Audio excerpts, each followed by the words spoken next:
And the form that most of us experience most often that we can share with them that they might relate to is serial monogamy. Serial monogamy is not something you might have for breakfast with milk. Serial monogamy is pretty much the way we do relationships in this culture these days.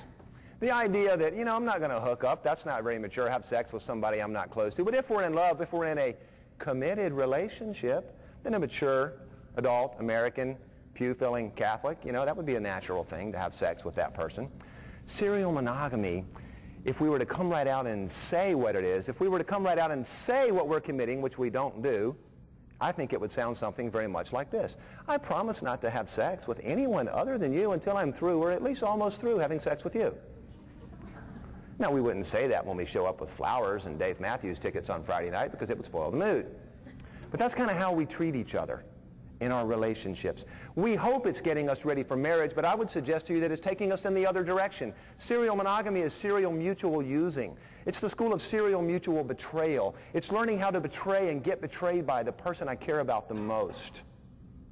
It's the school of anti-vocation. Mutual using never brings us closer to mutual giving. Mutual giving is what we're after. And this is a story we can share with people. Some of us can identify with this story. And that's a powerful tool for healing the ones that we love, the ones we want to bring with us into the church. We can share with them the good news, the very good news of the message of the Pope of Love, which is that we can be gifts to one another. Chastity is above all the yes, of which certain no's are a consequence. John Paul talked about the freedom of the gift.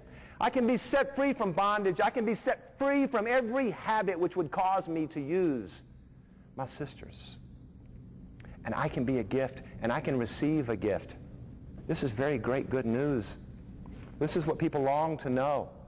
You don't have to use this language. Use your language. I like to use this language of John Paul. That's sort of part of my language, but I also use my story. You don't have to be able to say that John Paul talks about the mutual interpenetration of the gift when the giving becomes receiving and the receiving becomes giving. But you can take this into your heart and you can know it and you can love it and you can live it and you can share the example of this with the people around you. The great good news that attraction and desire are of the essence of love.